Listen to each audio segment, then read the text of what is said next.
زحال مسکین مکن تغافل، درائے نینا بنائے بتیاں، کتاب ہجراں ندار میں جاں، نہ لیہو کاہے لگائے چھتیاں، شبان ہجراں دراز چو زلف، روز وصلت چو عمر کوتاہ، سکھی پیا کو جو میں نہ دیکھوں تو کیسے کاٹوں اندھیری رتیاں۔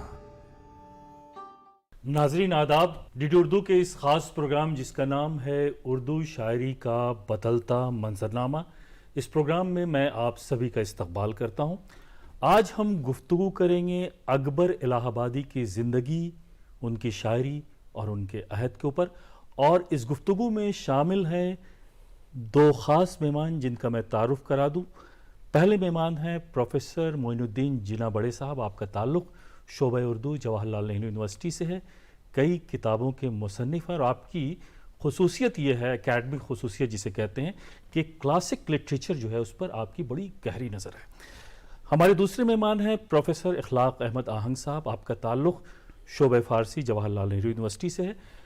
آپ کی بھی جو خصوصیت یہ ہے کہ اردو کی جو پوری شعری روایت اور کلاسک روایت ہے، اس کے ساتھ ساتھ آپ فارسی روایات سے بھی بہت اچھی طرح سے واقفیت رکھتے ہیں، گہری نظر ہے اردو اور فارسی دونوں لٹریچر کے اوپر۔ سید اکبر حسین، جنہیں ہم اکبر الہ آبادی کے نام سے شعری دنیا میں جانتے ہیں، کیا مشہور شعر ہے کہ ہم آہ بھی کرتے ہیں تو ہو جاتے ہیں بدنام، وہ قتل بھی کرتے ہیں تو چرچا نہیں ہوتا۔ یہ وہ شعر ہے کہ آج پوری دنیا میں اس شعر کو لوگ جانتے ہیں اور اس شعر کے خالق کو بھی جانتے ہیں۔ اس شعر کے خالق کا نام اکبر الہ آبادی ہے، جنہیں ہم سید اکبر حسین رضوی کہتے ہیں۔ اکبر الہ آبادی کی جب ابتدائی زندگی پر آپ نظر ڈالیں گے تو ایک اعلیٰ تعلیم یافتہ تھے، کئی مختلف بڑے عہدوں پر رہے اور آخر میں جج ہو کر کے وہ ریٹائر کیے۔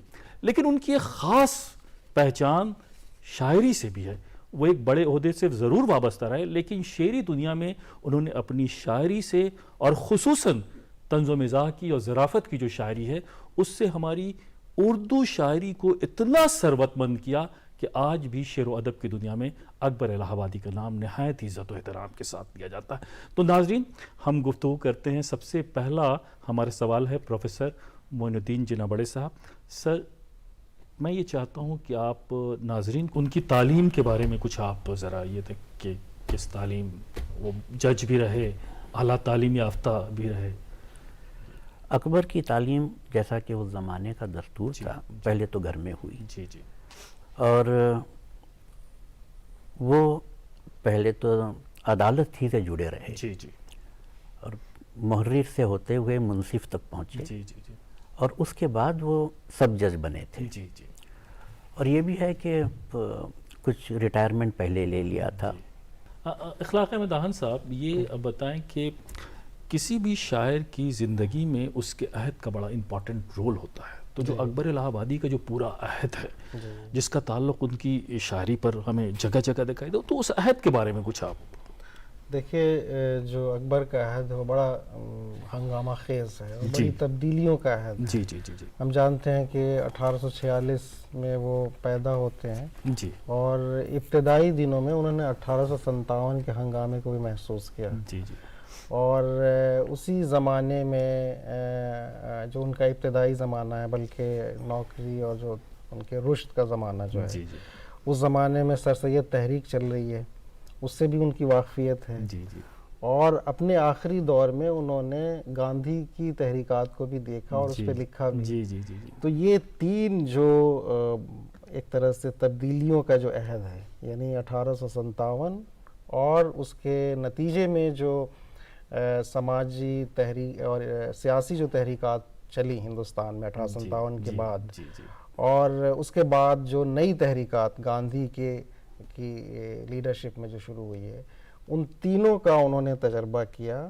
اور ایک طرح سے وہ دونوں طرف سے دیکھ رہے ہیں۔ ایک ہندوستانی ہونے کے ناطے جو ہندوستانیوں کے مسائل تھے، جو ان کا درد تھا، جو ان کی تکلیفیں تھیں، اس کا بھی انہیں احساس تھا، اور ساتھ ساتھ جو نئی تبدیلیاں آ رہی تھیں استعمار کی وجہ سے، اور وہ چونکہ ایک خود سسٹم کا حصہ تھے، تو وہ زیادہ بہتر طریقے سے ان تمام چیزوں کو دیکھ رہے تھے اور اس پہ انہوں نے بڑی بے باکانہ انداز میں انہوں نے اپنی شاعری میں اس کا اظہار بھی کیا ہے، اس کا اظہار بھی کیا ہے۔ جی سر یہ بتائیں کہ وہ کون سے محرکات تھے کہ جن محرکات کی بنیاد پر اکبر بن گئے؟ اکبر کے بارے میں ایک بات کچھ ایسی ہے کہ بالعموم اس کی طرف دھیان نہیں جاتا۔ اکبر دبستان آتش کے شاعر ہیں۔ بہت خوب۔ آتش کے شاگرد تھے وحید الہ آبادی، اور اکبر کو تلمذ وحید الہ آبادی سے حاصل تھا۔ آتش کا انتقال 1848 کا ہے، اکبر کی پیدائش 1846 کی ہے۔ کہیں یہ بھی ہم نے پڑھا تھا، کسی نے لکھا ہے کہ اکبر نے پہلے آتش کو اپنا کلام دکھایا اور پھر وحید الہ آبادی سے کی طرف رجوع ہوئے، لیکن یہ ممکن اس لیے نہیں ہے کہ جب انتقال ہوا ہے وحید الہ آبادی آتش کا، ان کی عمر 2 برس تھی۔ اب ایک تو آتش مصفی کے شاگرد تھے، تو ایک لکھنؤ کی شاعری کا تسلسل ہے۔ آتش دہلی سے لکھنؤ آئے تھے، اور آتش کا جو خانوادہ تھا وہ ایک تصوف کا خانوادہ تھا۔ یہ کہنا چاہیے کہ کچھ چیزیں شاعر کو اپنے خاندان سے ملتی ہیں اور کچھ اپنے اس دبستان سے ملتی ہیں جس سے اس کا واسطہ اور تعلق ہے۔ لکھنؤ کی شاعری کی وہ خصوصیت جسے ہم خارجیت کہتے ہیں، اس کے ساتھ ایک بڑا عجیب واقعہ ہے کہ اودھ پنچ جو اخبار تھا، وہ کہنا چاہیے کہ ہندوستان کا پہلا ایسا اخبار تھا جو طنز اور مزاح کے لیے وقف تھا، اور اکبر نے بھی اپنی ابتدا اودھ پنچی سے کی ہے۔ اودھ پنچ کی شاعری اور اکبر کی شاعری میں زمین آسمان کا فرق ہے۔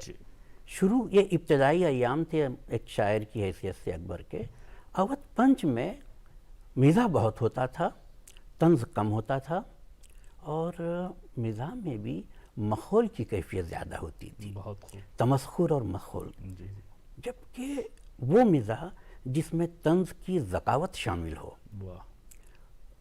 اس کی بات کچھ اور ہوتی ہے، اور جسے ہم کہتے ہیں کہ ایک اعلیٰ ادب، وہ ایسے مزاح میں پایا جاتا ہے۔ مزاح بڑی مشکل چیز ہے صاحب، ذرا سا شاعر چوکتا ہے تو وہ ابتذال کی طرف چلا جاتا ہے۔ بعض احباب نے یہ نشاندہی کی ہے کہ اب اکبر کے ابتدائی کلام میں ابتذال ملتا ہے، اور شعر بھی کوٹ کر دیے گئے ہیں، اس سے انکار نہیں ہے۔ ہمارا معروضہ یہ ہے کہ وہ اودھ پنچ سے ان کی وابستگی کے دن ہیں۔ اودھ پنچ کے بعد اکبر اپنا ایک محاورہ اور ان کی اپنی فکر اور اپنی ذکاوت کو انہوں نے کچھ اس طرح استعمال کیا کہ اس بدلتے ہوئے دور کے تمام بدلتے ہوئے رنگ وہ ہمیں دکھائی دینے ان کی شاعری میں آ گئے۔ اب میں یہ عرض کروں آپ سے، چونکہ جیسے یہ کہیے کہ آتش کے شاگرد تھے، آتش کا شعر یاد آتا ہے کہ زمین چمن گل کھلاتی ہے کیا کیا، بدلتا ہے رنگ آسماں کیسے کیسے۔ رضا حیدر صاحب، یہ وہ زمانہ تھا جس کی طرف ابھی اخلاق خان صاحب جس کا ذکر کر رہے تھے کہ ہندوستان کے زمین آسمان بدل چکے تھے۔ انگریز کلکتے سے دلی آ چکا تھا، دلی دربار ہو چکا تھا، اور انگریز باقاعدہ حاکم بن چکا تھا۔ بلکہ اکبر نے اپنے ایک شعر میں یہ بات کہی ہے کہ صاحب کلکتے سے تو انہوں نے خوب تجارت کی، اب ذرا یہ دیکھتے ہیں کہ دلی میں یہ شاہی کیسے نبھائیں گے۔ بہت خوب۔ تو یہ جو رنگ بدل رہا تھا، اکبر اس بدلتے ہوئے رنگ سے اپنی شاعری میں رنگ بھرتے ہیں۔ اخلاق احمدان صاحب، آپ نے تحریکات کا ذکر کیا کہ وہ انہوں نے سر سید تحریک کو بھی دیکھا، گاندھی جی کی تحریک سے بھی اب متاثر ہوئے یا نہ ہوئے وہ تو ان کے کلام کو پڑھ کر کے اندازہ ہوتا، تو ان تحریکات کے بارے میں آپ کچھ ذرا روشنی ڈالیں۔ مجھے یاد آتا ہے خود اپنی علی گڑھ کی طالب علمی کا زمانہ، جب ایک مدت کے لیے سردار جعفری صاحب وہاں آئے ہوئے تھے، اور وہاں پہ میرے خیال سے وہ وزٹنگ پروفیسر کی حیثیت سے تھے، اور ہم لوگ طالب علم تھے، ان سے ملتے تھے، ان کے ٹاکس ہوتے تھے۔ انہوں نے ایک بڑے نکتے کی بات کہی تھی کہ حالی رویا، اکبر ہنسا اور اقبال نے فکر کیا۔ اور اس ایک جملے میں انہوں نے اس پورے شعری منظرنامے کو اور اس زمانے کی 3 آوازوں کو اور 3 طرز بیان کا بھی ایک طرح سے اشارہ کر دیا ہے۔ جی جی جی، آپ یہ دیکھیں کہ جب 1857 خاص طور سے ہوا ہے تو ایک طرح سے استعمار، مغربیت اور اس کے ساتھ ساتھ اس کے جو تمام تہذیبی لوازم ہیں وہ پوری دھمک کے ساتھ آئے، اور اس نے جو ہمارا خاص طور سے جو پڑھا لکھا طبقہ تھا، جو دانشور طبقہ تھا، ان میں ایک زلزلہ پیدا کر دیا۔ آپ دیکھیں یہیں دلی میں، دلی کالج سے جو جڑے ہوئے لوگ تھے، ماسٹر تارا چند اور بھی بہت سارے لوگ، انہوں نے یہاں تک کہ اپنی عقائد کو بھی تبدیل کر لیا۔ اور یہ خود سر سید کے جب لندن گئے اور وہاں سے واپس آتے ہیں اور تہذیب الاخلاق شروع کرتے ہیں، ان کی جو تفسیریں ہیں اور جو اس پہ لوگوں کی تنقیدات ہیں، اس پہ بھی کہیں نہ کہیں اس کا اثر دکھائی دیتا ہے۔ اور یہ صرف یہیں تک محدود نہیں تھا، پورے ایشیائی دنیا میں آپ دیکھیں، بعد میں چل کے ترکی میں جو کمال پاشا کی جو پوری تحریک چلتی ہے، اس کے پیچھے بھی یہی ہے کہ آپ اپنی ایک طرح سے بے اعتدالی ہے۔ وہ یہ اکبر الہ آبادی پہ جو عام طور سے رجعت پسندی کا بھی ایک الزام لگتا ہے کہ وہ مطلب تجدد کے خلاف ہے، ایسا نہیں تھا۔ انہوں نے اس بے اعتدالی کو، جو سب کے ہاں نظر آتا ہے، یہ ان لوگوں کا بڑا کام ہے، وہ سر سید کا یا تمام لوگوں کا، لیکن ایک طرح سے روب بھی دکھائی دیتا ہے۔ معین الدین جناواڑی صاحب، یہ بتائیں کہ وہ بات وہی آ گئی کہ رنگ پورا بدل رہا تھا اور اس کے اثرات جو ہیں وہ اکبر کی شاعری میں ہمیں دکھائی دیتے، پورا عہد بدل رہا تھا۔ بہت خوبصورت اشارہ کیا آپ نے کہ وہ عہد بڑا عجیب و غریب عہد تھا۔ اور دیکھیے، بڑا دلچسپ منظرنامہ ہے کہ اکبر جس عہد میں تھے اس میں 3 رویے پائے جاتے تھے۔ جی جی، جب بھی ایک عبوری دور آتا ہے اور پھر وہ عبور جو ہے انقلاب کی تکمیل ہو جاتی ہے، تو 3 رویے ہوتے ہیں۔ ایک مزاحمت کا ہوتا ہے، ایک سپردگی کا ہوتا ہے، اور ایک ایسی بغاوت کا ہوتا ہے جو کسی صورت انقلاب کو تسلیم کرنے کے لیے راضی نہیں ہوتا۔ اکبر ایک مزاحمت کے شاعر ہیں، اور مزاحمت کا معاملہ یہ ہے کہ مزاحمت جانتی ہے کہ ہماری مزاحمت کے باوجود حالات بدل کے رہیں گے۔ مزاحمت ہوتی اسی لیے ہے کہ ہم بدلنا نہیں چاہ رہے ہیں، لیکن ہم یہ جانتے ہیں کہ بہرحال ہم کو بدلنا ہے۔ اکبر کے یہاں یہ بات بہت صاف تھی۔ اپنی ایک غزل میں انہوں نے کہا ہے کہ صاحب گناتے ہیں کہ یہ تبدیلیاں ہو رہی ہیں اور یہ سب ہو جائیں گی، اور ہم کیا بھئی کل کو ہم نہیں رہیں گے اور یہ سب کچھ ہو چکا ہوگا۔ تو اکبر کے یہاں کچھ مزاحمت کا رنگ، خوبی یہ ہے کہ انہوں نے طنز کے ساتھ شاعری کی ہے۔ اکبر مزاح کے شاعر اتنے بڑے نہیں ہیں جتنے بڑے طنز کے شاعر ہیں۔ سٹائر ان کے یہاں ہے، اور مزاح کا پٹ شامل ہے، بہت خوب، جس میں ایک شگفتگی ہے اور فکر کی کاٹ بھی ہے۔ اکبر نے جیسا آہن صاحب فرما رہے تھے کہ اس وقت عہد کی جیسے ایک جنگ آزادی ابھی ختم ہو چکی تھی اور پوری طرح سے ہندوستان غلام بن چکا تھا۔ غلام بننے کے بعد اکبر یہ کہہ رہے ہیں کہ صاحب بدلنا تو ہے، لیکن اس طرح نہیں بدلنا ہے کہ ہماری شناخت ہم سے چھین جائے۔ بہت خوب۔ اخلاق امتحان صاحب، یہ جس بدلنے کی طرف اشارہ کر رہے ہیں سر، یہ بتائیے کہ سر سید کی تحریک کو انہوں نے دیکھا تو یہ جو سٹائر ہے، طنز و مزاح ہے، کیوں انہوں نے ایسا کیوں کیا؟ کیا اس تحریک سے متاثر نہیں تھے یا اس میں مذاق کا پہلو نکال رہے تھے اپنی شاعری کے ذریعے سے؟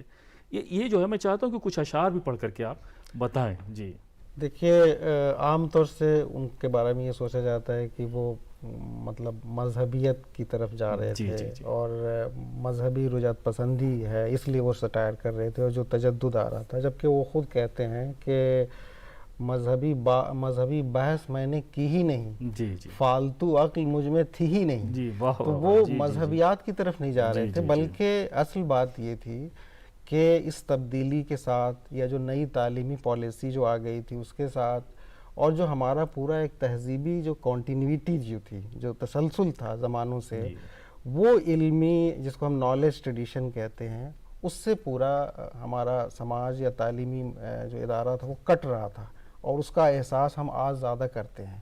اور یا ہمارے یہاں جو تعلیم کا مقصد تھا وہ علم تھا، صرف اسکل یا جو ہے صرف نوکری حاصل کرنا نہیں تھا، جس کی طرف انہوں نے کہا ہے کہ ہم کیا کہیں، اصل احباب کیا کارے نمایاں کر گئے، بی اے کیا نوکر ہوئے، پینشن ملی اور مر گئے.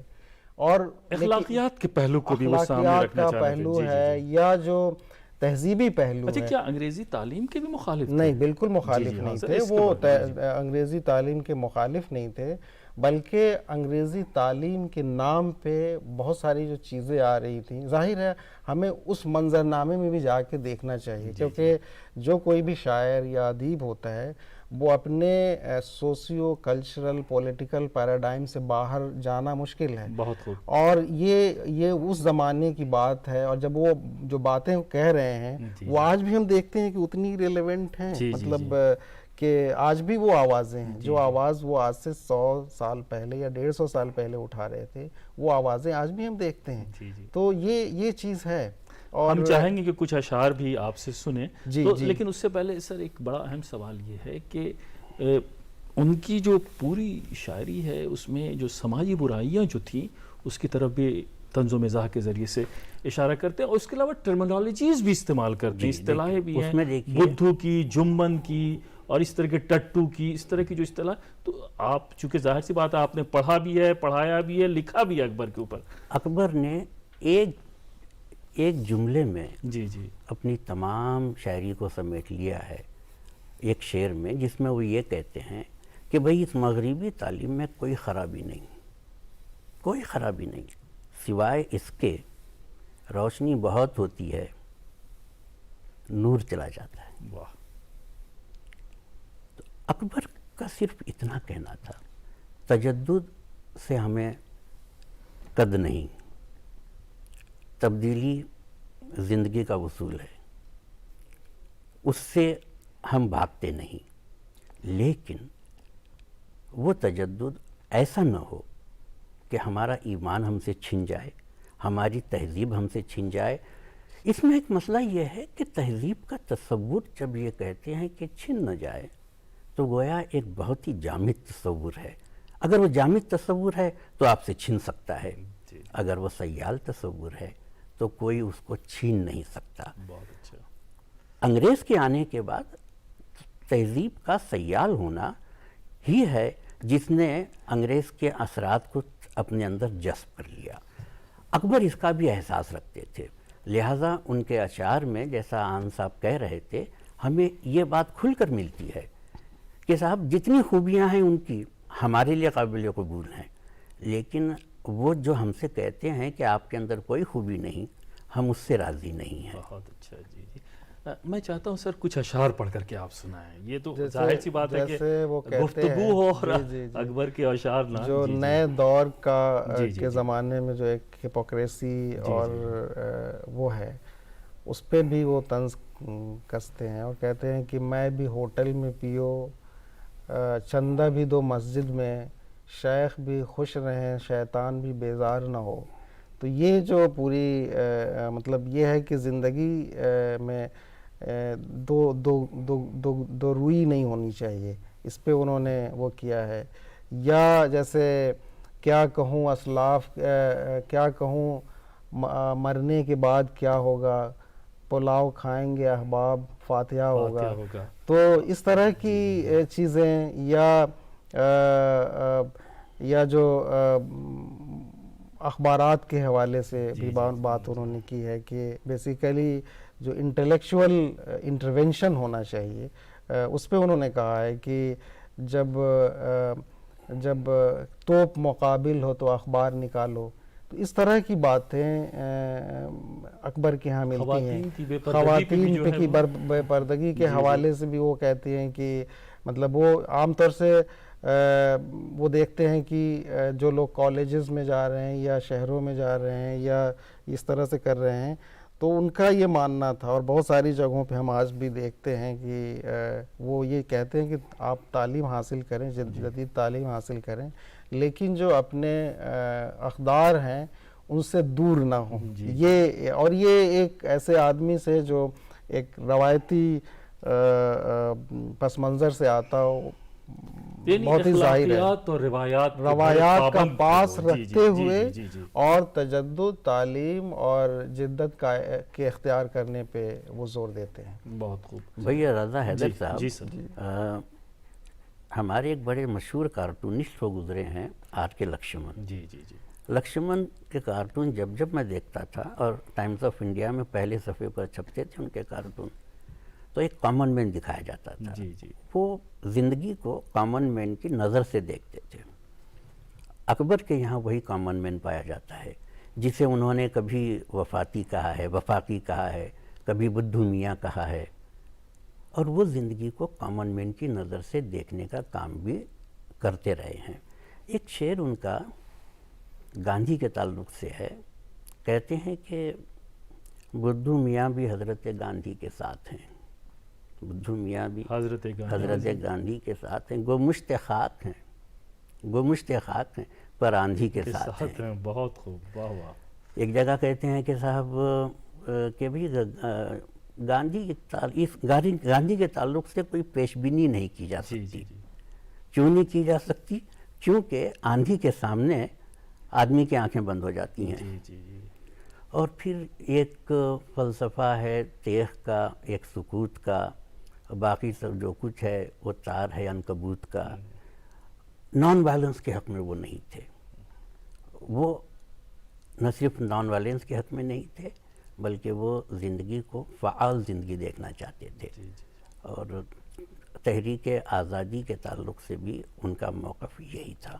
لیکن ظاہر سی بات ہے وہ اس طرح سے کھل کر تحریک آزادی کا ساتھ دے ہی نہیں سکتے تھے, اس لیے کہ انگریزوں کی حکومت میں وہ نوکر تھے. بھئی جج بنے بیٹھے تھے, جج بنے بیٹھے تھے, لیکن تمام ہمدردیاں گاندھی کے ساتھ. کچھ اشعار میں کچھ اس طرح کے اشارے ملتے ہیں تحریک آزادی کے تعلق سے؟ نہیں, کہ وہ چاہتے ہیں کہ ان پابندیوں سے نکل آئے. نہیں, وہ انگریز کی حکومت سے آزادی نہیں چاہتے تھے, انگریز کے اثر سے آزادی چاہتے تھے. بہت خوب, بہت خوب.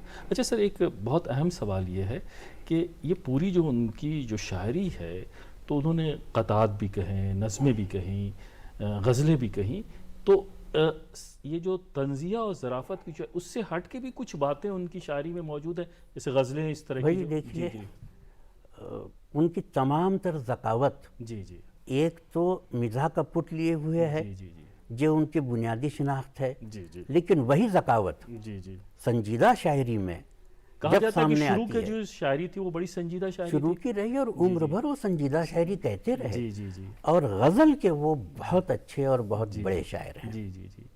اور غزل میں ان کے یہاں تصوف کے موضوعات ہیں, اور وہ جو دہلی کی شاعری کی داخلیت ہے غزل میں, وہ لکھنؤ کی باتیں, لکھنؤ کا مزاج, لکھنؤ کے موضوعات ان کے یہاں نہیں ملتے. بہت سنجیدہ شاعری کرتے ہیں.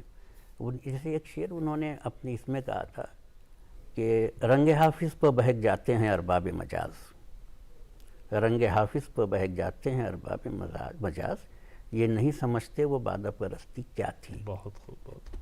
اخلاق صاحب, یہ زبان بھی بہت سیدھی سادھی استعمال کرتے ہیں, جس کی طرف ابھی سر نے اشارہ بھی کیا کہ عوام کی زبان استعمال کی انہوں نے, تو وہ اس زبان کے تعلق سے کچھ آپ ان کے یہاں آپ ایک طرف تو دیکھیں کہ انگریزیت کی طرف جو ہے اس کی مخالفت تو دکھتی جی ہے، جی جی لیکن ان کے ہاں انگریزی الفاظ کا استعمال بہت بہت ہوا فراوان ہے، ہے جی جی جی اور عام زبان جی کا جی استعمال، اور یہی وجہ ہے کہ وہ پورے ہندوستان میں ان کی شہرت تھی۔ اور ایک واقعہ بھی ہے کہ گوہر جان نام کی جو طوائف تھی وہاں، جب وہ الہ آباد آئی تو اس نے خاص طور سے اس کا اظہار کیا کہ ہم اکبر الہ آبادی سے ملیں گے۔ واہ، یہ ان کی مقبولیت اور شہرت تھی، اور یعنی سماج کے ہر طبقے میں ہر مقبول طبقے تھے۔ میں تھی، جی اور جی ان کا جو ایک انڈر ٹون تھا جی جی ان کی شاعری کا، اس میں سامراج کے خلاف آواز تو تھی، بہت اس خوب۔ سے انکار نہیں کیا جا سکتا۔ جیسے دلی کے بارے میں لکھتے ہیں کہ ہم نے دلی کو جا دیکھا، اور تمام اس کا بیانیہ کرتے ہیں، اس میں ایک ہے، اور کئی لوگوں کا یہ ماننا ہے کہ ان کا ارلی ریٹائرمنٹ جو لینے کا ارادہ جو ارادہ تھا، جو جی جی ہوا جی، اور انہوں نے لیا، اس کے بعد صرف لکھا، تو اس کی ایک وجہ وجہ یہ بھی بھی، تھی جی کہ جی، ان کو یہ لگتا تھا کہ ہم کھل کے بات اب نہیں کہہ کر پا پاتے رہے ہیں کھل کے بات۔ جی۔ جی، یہ جو پوری ہماری جو شعری روایت ہے، پوری تاریخ ہے، اس میں اکبر کا کیا مرتبہ ہے؟ جو ذکاوت ہمیں اکبر کی طنزیہ شاعری میں ملتی ہے، جی جی جی اردو شاعری میں جی جی، اس پائی کی ذکاوت طنزیہ شاعری میں ہمیں نہیں ملی، ابھی تک آپ کو نہیں دکھا؟ نہیں ملتی، جی جی، نہیں ہے۔ آج بھی وہ ہمارے لیے ہمارے سب سے بڑے طنز و طنزیہ مزاح شاعر کے، ہیں، جی جی، سب سے طنزیہ بڑے شاعر ہیں، طنزیہ شاعر، اور ان کے طنز میں مزاح شامل ہے۔ بہت خوب، جی جی۔ تو مقام ان کا جو ہے مقام ان کا اپنی طنز و جگہ مزاح کی مسلم، دنیا میں وہ ایک بہت مسلم مقام ہے۔ اخلاق احمد اعظم صاحب، چونکہ آپ بنیادی طور پہ اردو کے بھی شاعر ہیں، فارسی کے بھی شاعر ہیں، آپ کے کلام جو ہے وہ رسائل و جرائد میں چھپتے رہتے ہیں، تو وہ جو شعری منظرنامہ تھا اور آج کا جو شعری منظرنامہ ہے، جی، کتنا فرق آپ محسوس کرتے ہیں؟ بہت فرق ہے، جی اور ہم کئی بار یہ سوچتے ہیں کہ کیا مطلب جینیس جو ہوتا ہے، جی جی، شعری اور تخلیقی جینیس، وہ کبھی مرتا نہیں، ہمیشہ رہتا ہے انسان میں، لیکن اس کو بڑی جو چیز بناتی ہے وہ اس کا پس منظر ہے، تہذیبی ادبی پس منظر۔ جی جی، جس ادبی اور تہذیبی پس منظر میں اقبال، غالب، اکبر، یہاں تک کہ فراق اور جوش پیدا ہوئے، وہ کہیں نہ کہیں ہم نے کھو دیا ہے، جی جی جی، اور اس کو حاصل کرنے میں شاید ہمیں صدیاں لگ جائیں۔ بہت خوب۔ تو ہمارے یہاں تخلیقی جینیس تو ہے، لیکن وہ پس منظر ہم نے کھو دیا ہے، اس لیے ہمارا شعری اور ادبی زوال بھی ہوا ہے۔ بہت بہت بہت شکریہ سر، پروفیسر معین الدین جناح بڑے صاحب، اخلاق احمد اعظم صاحب، نہایت ہی عمدہ عالمانہ گفتگو اکبر الہ آبادی کے تعلق سے، ان کی زندگی پہ بھی گفتگو ہوئی، شاعری پہ گفتگو ہوئی، اور طنز و مزاح کے حوالے سے بھی۔ تو ناظرین، ابھی آپ دیکھ رہے تھے کہ ہم اکبر الہ آبادی کی زندگی کے اوپر اور ان کی شاعری کے اوپر اپنے دو خاص مہمانوں سے گفتگو کر رہے تھے۔ تو اگلے ایپیسوڈ میں ہم پھر حاضر ہوں گے کسی نئے شاعر کی زندگی اور اس کے عہد کو لے کر کے۔ تب تک کے لیے آپ ہمیں اجازت دیجیے، آداب۔ زحال مسکین مکن تغافل، درائے نینا بنائے بتیاں، کتاب ہجراں ندار میں جاں، نہ لیہو کاہے لگائے چھتیاں، شبان ہجراں دراز چو زلف، روز وصلت چو عمر کوتاہ، سکھی پیا کو جو میں نہ دیکھوں تو کیسے کاٹوں اندھیری رتیاں۔